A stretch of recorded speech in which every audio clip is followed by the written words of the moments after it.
Yo, remember back in GameCube and Game Boy Advance, we had cartridges and discs?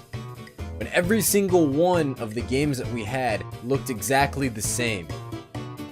You had to check the back of your handheld device just to see what game you were playing. And if you didn't, when you booted up the console, it would tell you. And then you'd have to shut it down and put in the disc or the cartridge that you wanted in order to play the game that you wanted. But in life, we don't get that option. By the time we play a game, it's already too late. We're already stuck in that game. And because of this, we go through life on autopilot, not even knowing what games we play, not even knowing what situations we're dealt, not even knowing what choices we make because the choices are made for us. And this is good because now we extract elements, good and bad, from the experiences that we play in. But what really is good and bad? Good and bad is subjective to the game that we end up playing at that moment, because the good in cooking may not serve the good in driving. This is because everything we do is different, but it's the same. How does that even make sense? Because everything we do involves a human. It involves choices. But because we could end up living our lives on autopilot, we don't even know which skills to use in the right moment. If you are a good cook and a bad driver, that means you understand how to prepare the dishes. You understand what balance is needed, but you don't understand the flow of traffic. You don't understand the feeling that other drivers make on every single move or exchange. But either way, this comes down to making a choice, having to interact with some sort of system, whether it be the food or ingredients or other drivers or your vehicle. Smash Bros doesn't play the same as Counter-Strike. But the problem is we get so good at some things and we feel bad at some things, so we make this definition of ourselves as a player, as this person playing all of these games, all of these roles.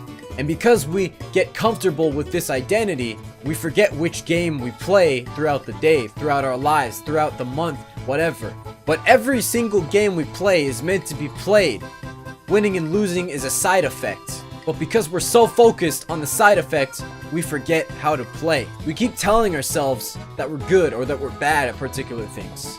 And so we forget about trying to understand the game. We forget about how to play. Now the game is just giving us situations. It's playing us. Now whatever we're doing is dictating our outcomes. It's dictating our choices. It's dictating our life. And say we look at the macro game now. Say we look at just life. Life is meant to be enjoyed. It's meant to be played. But we lose sight of that joy all the time.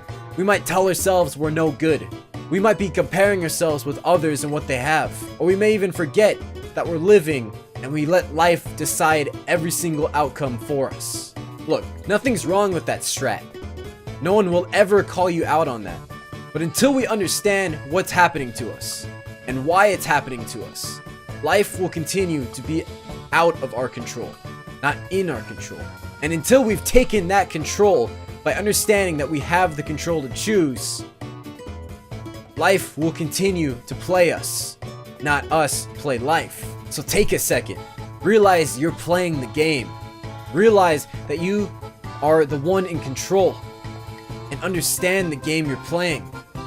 Because once you do, you become a master of whatever you're doing. You become the person who is making the decisions, the choices. The game can't play you anymore. You play the game. But until we make that move, until we decide to be in control and to understand the game, until we understand that we are the players and that there is a game to understand, we won't have control. So make your move. Be in control and understand the game. And life and you will both be winners.